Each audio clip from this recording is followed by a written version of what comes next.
Hello guys, good morning. Today pala, magluluto tayo ng ng pork dinakdakan. So, hindi ko na pinakita itong pork dinakdakan na to.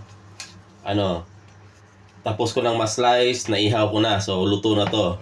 So, kinat ko lang siya ng kung makita nyo, kinat ko lang siya ng mahahaba. Ayan. Saka sa pag-ihaw nito, tinimplahan ko na din. So, ready for mixing na to. So, pork dinakdakan for today. So, isi-share ko lang sa inyo kung paano gumawa. So, luto na to. So, lagyan na natin ng, kasi timplado na to, malasa na. So, dagdagan na natin ng konti. Yan. MSG ng konti. Yan. Tapos, konting asin.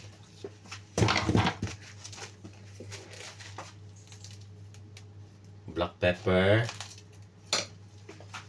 Tapos green lemon. Yan, para masarap siya. Pork tinaktakan natin. Yan. Yan. And then maglalagay din ako ng kaunting apple cider. Yan, para mas healthy siya.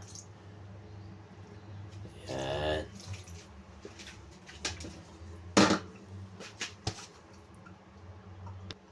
Tapos lagyan na din natin yung yung mga ricado is kinat ko na to kagabi. So spring onion, ginger, at saka mahahabang slice ng atsal, bell pepper, at saka white onion. Ayan.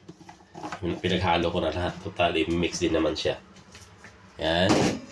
Tapos, maglagay lang din tayo ng, yung iba kasi, sa dinakdakan, nilalagay nila utak ng baboy. So, yung ibang customer kasi natin, hindi ko pakain ng utak. So, ang ginawa ko, mayonnaise na lang yung nilalagay ko.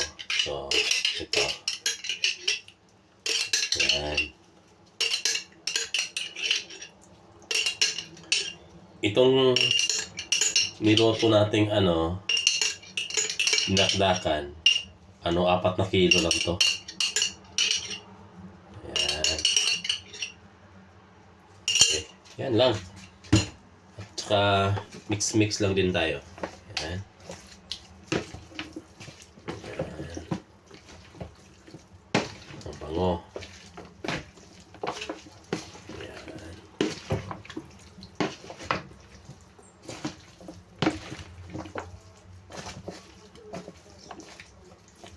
At saka itong pork na pala to na inihaw ko, pising ito ng baboy at saka belly.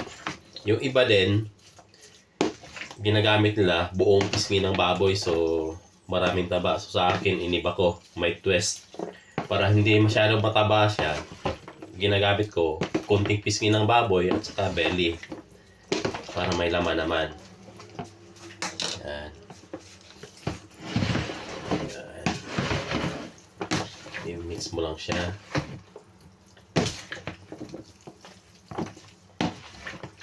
Ayan. Ang sarap nito. Sarap nito guys, pang pulutan. Ayan.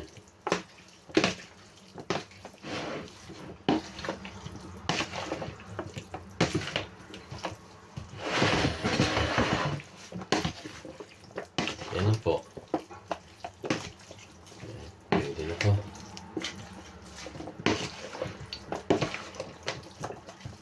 Okay, na-mix ko na. So, tapos na to. Tikman natin. Maliit lang. Yan, tikman natin. Masarap niya.